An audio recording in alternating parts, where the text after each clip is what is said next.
quickly cover. This is floating around. I say this is fake news about Gia Giudice. This is on, so many people have sent me this. A Rutgers University source confirmed to the media, and I call it fake news on this, that in internal and believe, see, I don't hate Gia and Junior G. You guys know my friend Junior G? Well, according to this Junior G, she's in trouble. I don't hate Junior G. I don't hate the animal across the river, and I don't even hate Looney Louie. It says a Rutgers University source confirmed to the media that an internal investigation was launched after the school board received an anonymous tip that a group of students, including Junior G, you know my friend Junior G, that a group of students, including Junior G, had used a professional ghostwriting service to complete important papers this past semester. The source said, and this is like, a year ago, whenever she was in fucking school. The source said that the service was not a single-sided ghostwriting service, but operated as a real company with payments through Venmo, PayPal, and fake accounts. After further investigation, a surprising name appeared on the list of accounts receiving money, an LLC registered under the name of a distant relative of Luis Ruelas. So they're saying that Louis had this ghostwriting service in Junior G, and all her friends were using it to complete the papers, and therefore, cheated the school system. And Junior G was being investigated, and maybe that's why Junior G. I heard Junior G fucked up the LSATs. I mean, I did good on the LSATs. I went to law school. Who cares? We all move on. Not really anything to brag about. You know what I mean? You'll be fine, Junior G, a reality TV star now. But I call fake news on this. I don't believe this.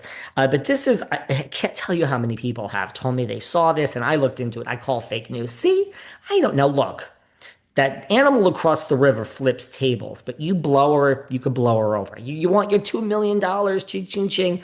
She comes running like a dog. So trust me, she's going to go to BravoCon. Bravo owns you, sweetie. They're going to tell you just what to do. You'll be on a panel with Melissa, and you'll have to film with her and Margaret, and you'll have all these other new people.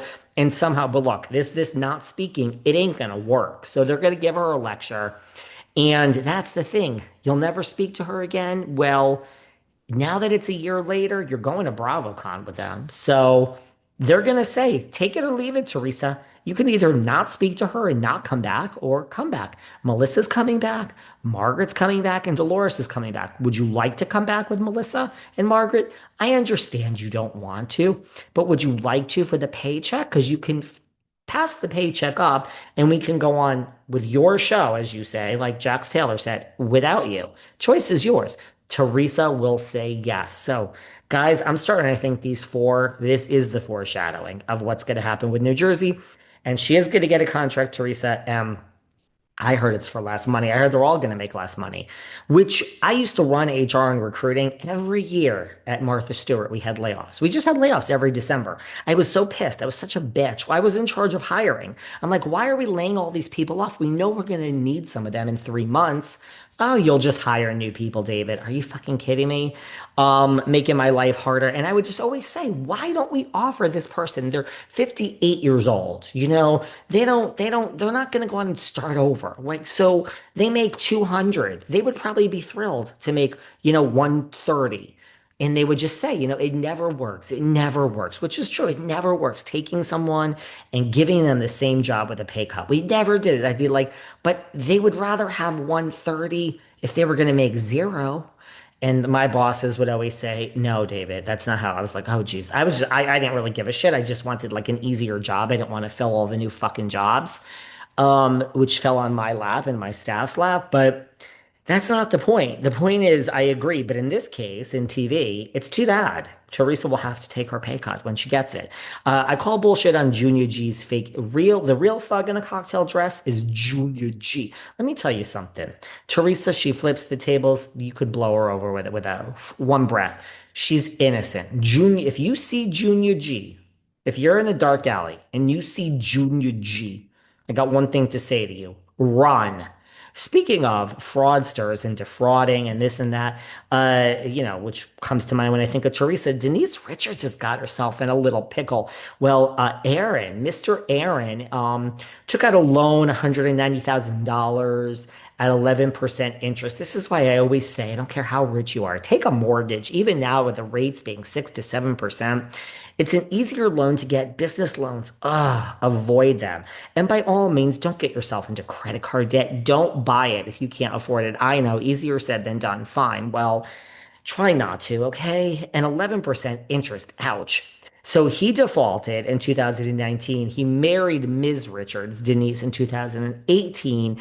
The people that he owes the money to want to use Denise's wages as payment for the default. She makes a lot of money.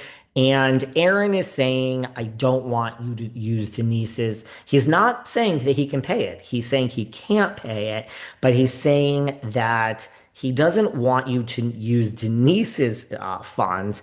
And the reason that he is saying not to use Denise's funds is he's saying there's no proof that Denise and I are married. Say, what? I'm in the twilight zone again. And his lawyer, because the other side has put forth an article which says, congratulations, maybe it was in People magazine. I mean, People doesn't make mistakes. If it's in People, it's real. That Denise and Aaron are married, and Aaron's lawyer is saying this is hearsay. There's no evidence provided by the other side that says Denise and I are actually married. So why should her wages be garnished as part of me paying back? I admit I can't pay it back, but that has nothing to do with Denise. They have not proved that we are married. I think it's a pretty easy thing to prove if you're married to someone. Then his lawyer goes on to say, and community property is not as clear as can be, really, all of a sudden, and that couples could have an agreement of things that are not labeled community property, and this and that, and Denise shouldn't have to pay. Well, isn't that chivalrous, Aaron? But somebody's got to pay, and I'd like to know if you're really not married to Denise. By the way, not for nothing, I'm not saying, guys, I'm not out of touch with reality. $190,000. It's way less than a 4.25 million that Teresa and Louis owe. I'm not saying that's not a lot of money. What I am saying is you were just on a reality show called Denise Richards and Her Wild Things. Now that's not Beverly Hills Housewives. You're not Erica Jane and her what, ninth season making $1 million. I get it. It's a new show. Denise wasn't paid tons. But Denise got money. You got money. Now, Sammy's money is Sammy's and Lola's is Lola's. Let's not take from the kids. They didn't do this. But you mean to tell me between you and Denise and being on this reality show, you can't pay back at least half of this? I mean, how much were you paid for the show? I think you probably have some money to pay back for being on the show. No, I mean, you were just on a show and people loved it. There'll probably be a season two. So it's Denise Richards' new mess. I mean, and it's all regarding his wellness facility. And remember, guys, that there was, I don't remember the details, but remember the end of last year, it was like October, November, a widower sued his wellness facility for something. So this wellness facility, it's all new age and Hollywood. Now, Aaron is much, much, much, much hotter than Louis, but like, is Aaron the next Looney Louis? I mean, I hope not, because Denise, she's in love, and I just hope Aaron has a legitimate business. Again, Rob Minkoff, I get where he got his money, right? Mauricio, I get it. Rick Hilton, I get it. Aaron, wellness facility, I don't really get it. These women, why do they let these guys do this? So I hope everything's okay because I really like Denise. Don't go down the road of Teresa, Denise. This is just a quick hit. BravoCon. Have fun, RHONJ ladies. And somebody please go and tell me what happens. We got a lot that we didn't get to. We're going to have to